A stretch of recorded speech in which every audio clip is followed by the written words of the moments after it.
What's going on, guys? So today we're bringing back the cb7 everybody keeps asking me about. Stay tuned. We are bringing it back from the dead.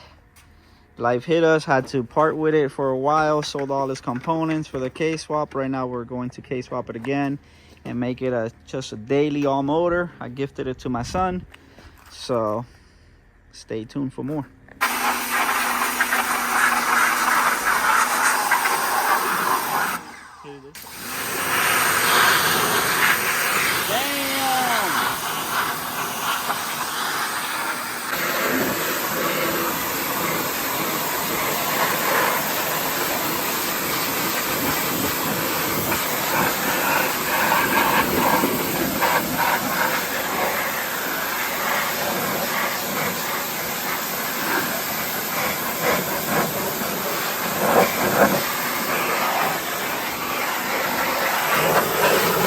Now we gotta weld in this mount into place. Everything's marked, grind it down smooth and clean.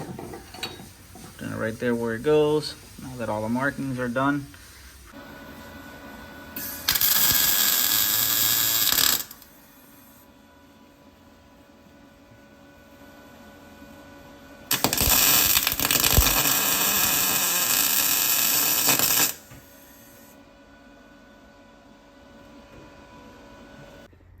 Got the motor mount all nice and welded in place. Nice and solid, good to go. Put the spot welds in there. Right now we pulled the whole front end off, taping off everything in the bay. We're gonna throw a little coat of paint on it, make this thing look right. That way when K-swap it's nice and clean. Got the engine bay all sanded down, primered up. We're gonna paint it all nice and white. Paint the motor mount black, that way everything looks like it's just all original.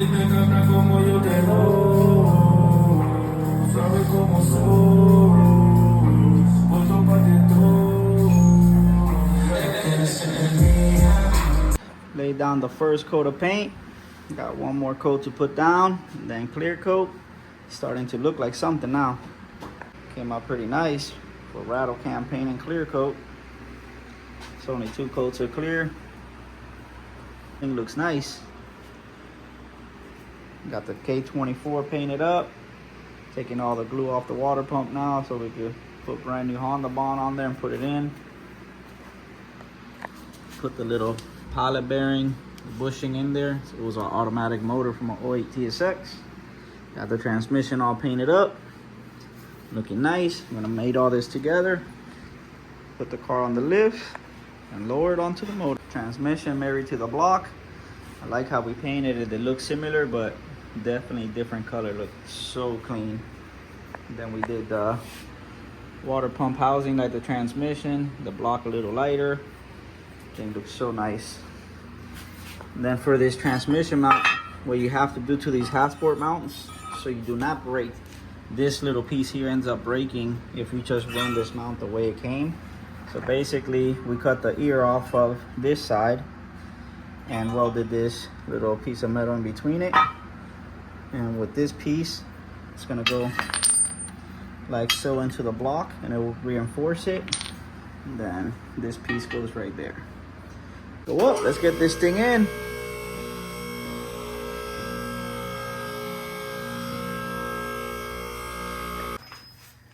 I slid the motor under, going down. Whoop, wrong button. The down lever.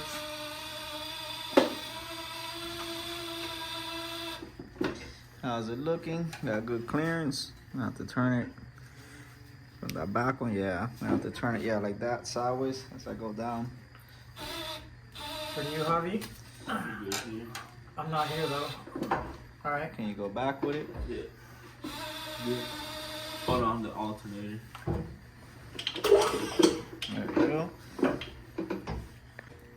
Motor's finally in. Put in the intake manifold, alternator, all the accessories. Motor mounts already all nice and bolted in place.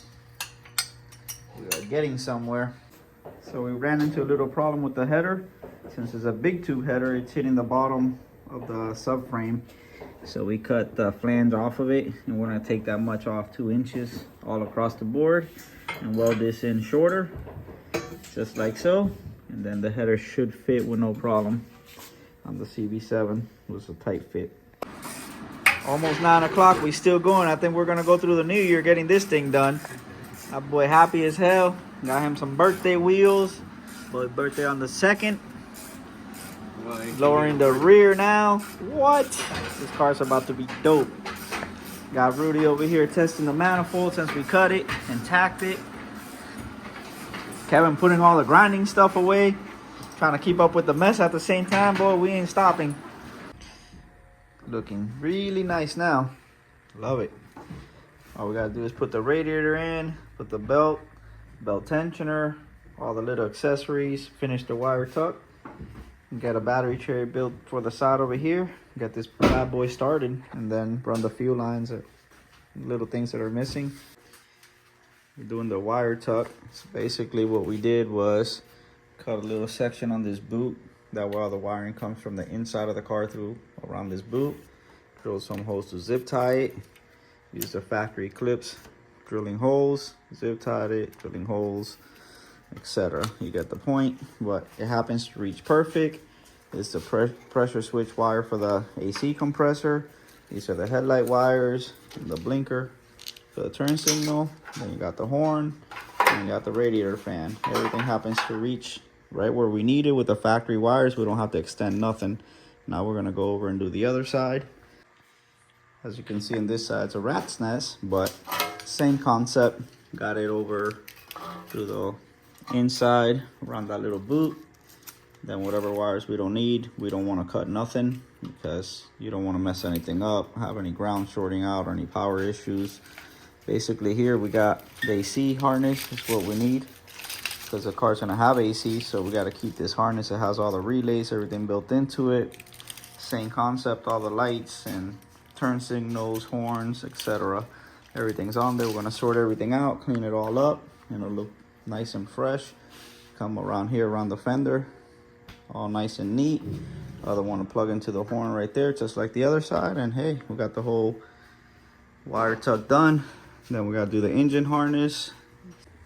Got all the wires nice and tucked away on the driver's side as well. Everything seems to reach. It's the turn signal. Might have to extend it, not sure yet. It should reach. The horn, definitely got to extend it. It's short about 4 or 5 inches there. Headlight wires, also got to extend a bit on this side. But these plugs don't fit anyways. This is US. We have JDM lights anyway, so we need to buy new plugs for these and rewire these to these. That way you have high beam and low beam, and those will work properly. On this side, they happen to reach perfect. So we're good here. Again, just got to change the plugs out.